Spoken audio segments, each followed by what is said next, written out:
I am Professor Varangesti from Govindaranikam Junior College of Science, Arts and Commerce, Savaradi.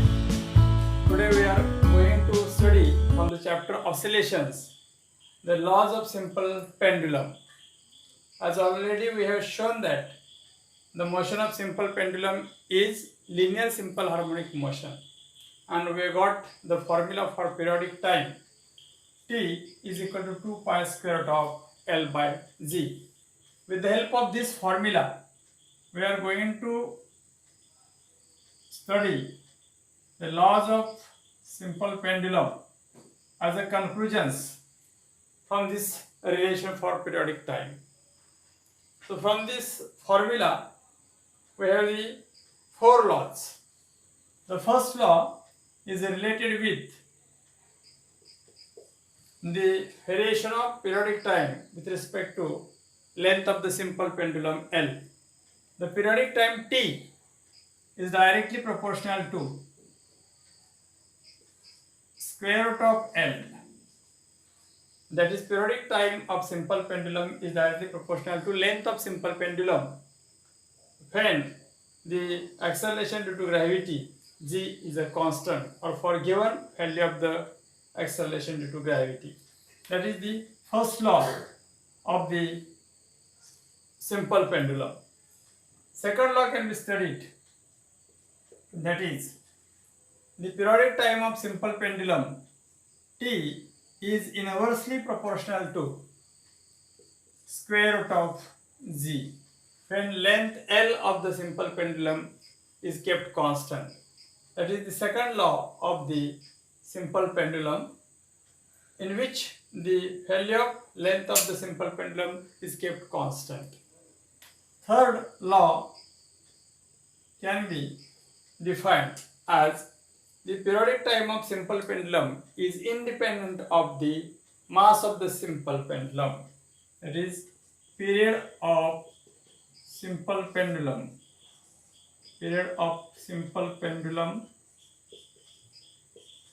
is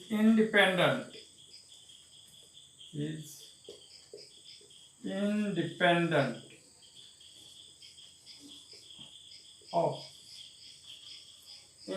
of mass of simple pendulum.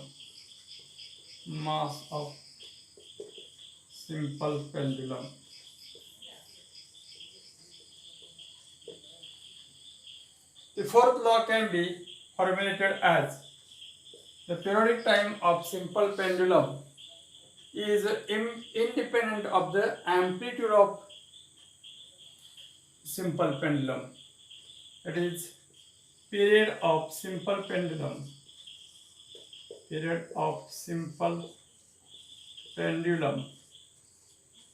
is independent of amplitude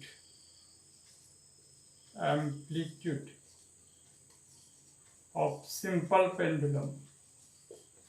These four laws are the conclusions of this formula for periodic time, and these four conclusions of simple pendulum are related with the periodic time. So these four laws give the laws of simple pendulum. So that is about simple pendulum. Now we are going to study what is the seconds pendulum. Now it is the seconds pendulum.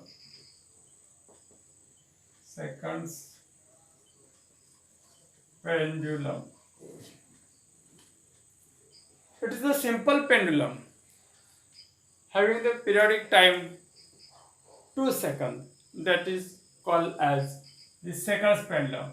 The simple pendulum whose periodic time is 2 seconds is called as a seconds pendulum. So we have the periodic time of the seconds pendulum is 2. Therefore we put the value of t as a periodic time in this formula as 2 is equal to, that is, t is equal to 2 pi square root of L by Z is our basic formula. We keep the value of periodic time as 2. Therefore 2 is equal to 2 pi square root of L upon Z. So 2 gets cancelled from both sides. So and we'll square on both sides. As 2 gets cancelled, we have 1 is equal to pi square root of L upon Z. Squaring on both sides. The square of 1 is 1. This is pi square, and square root will go if we square the term. And from that we can write the formula for L, that is length of second pendulum. L is equal to Z upon pi square. So this is the formula for length of second pendulum. This is equal to Z, acceleration due to gravity at the given place, divided by the constant pi square. And so that we can find out length of the second pendulum at the given place having a known value of acceleration due to gravity. Or in other way also we can find out what is the length of the second pendulum. Or if length of second pendulum is given, we can find out what is the value of Z, acceleration due to gravity, at the given place. So that is about the second pendulum. Very simple part of the simple pendulum. Now we will continue to the next topic of the same chapter, oscillations. Torsional oscillations or angular oscillations. Angular oscillations is our next article. For this torsional oscillations, we are going to consider a disc suspended with the help of a thread or a string in the form of a simple nylon thread, or it can be a metallic wire can be used for the suspension. That is, the disc is suspended. We are going to consider a disc of having mass m. So we can represent like this. This is the disc having certain thickness. So we show the thickness of the disc like this. So this is the thickness of the disc. It is suspended on the center of the disc from a rigid support with a string or metallic wire we can use here. So here is a point of suspension, or it is a rigid support from which the disc is suspended. This is a suspension fiber made up of nylon wire, or it may be a metallic wire, and when it is displaced by applying some twist to the disc and released, it will oscillate about the vertical axis, and it will have clockwise and anti-clockwise oscillation. For a small part it is clockwise rotated, and for the next part it is anti-clockwise rotated. And such a type of oscillations is called as angular oscillations or torsional oscillations. So this is a metallic disc,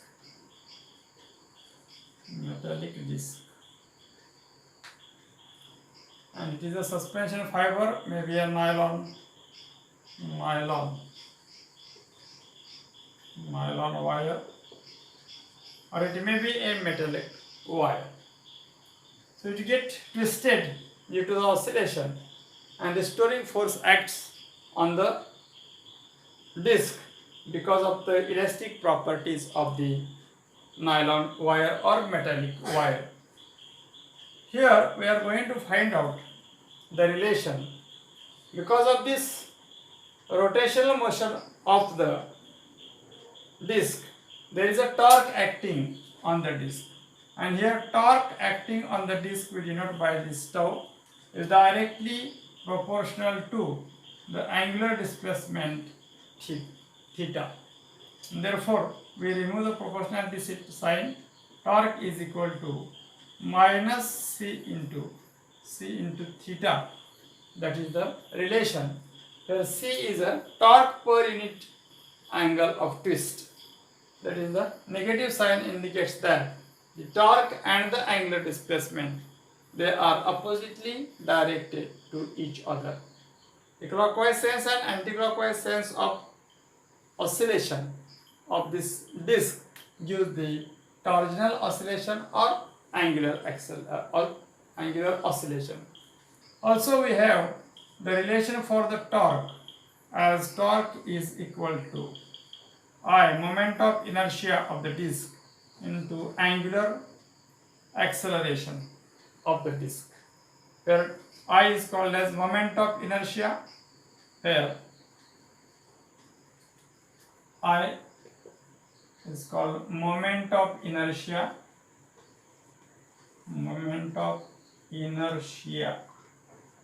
of disc, and alpha is called as angular acceleration.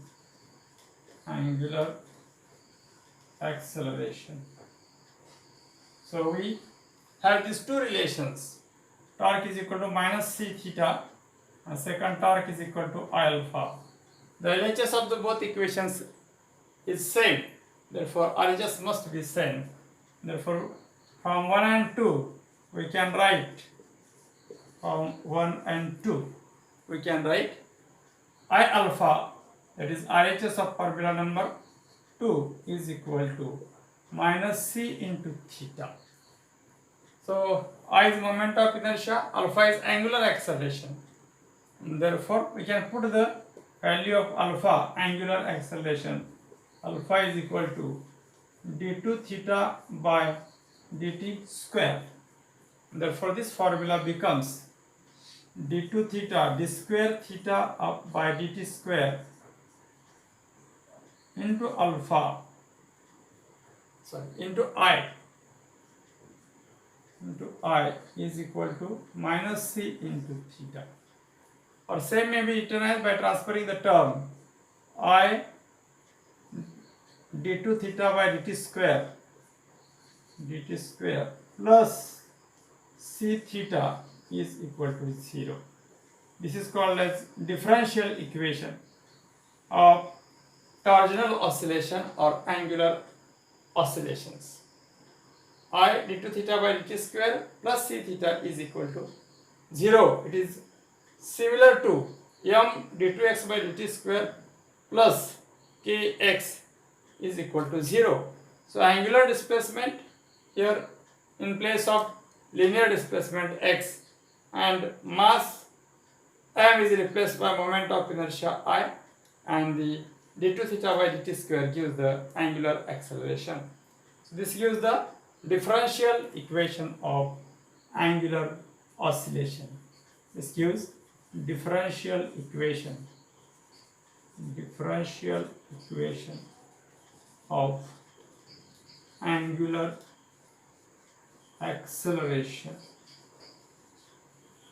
So that is the part of torsional oscillations. We can also find out what is the periodic time of the torsional oscillations by using the same equation, by finding the value of angular acceleration per unit angular displacement. We can find out periodic time of the torsional oscillation or angular acceleration. So we can have this from this formula d2 theta by dt square. We can transfer the terms by dividing I on both sides. You will have d2 theta by dt square. You can write here d square theta by dt square is equal to minus c theta upon I.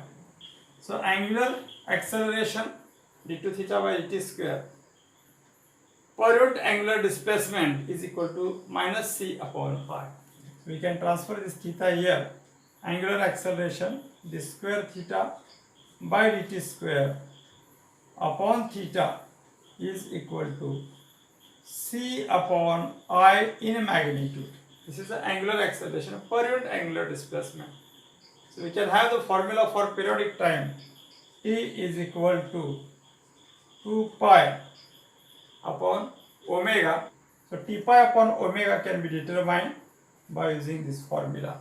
We can find out what is the value of omega square, and we can find the value of periodic time of torsional oscillation or angular oscillation. So thank you. Let us stop here.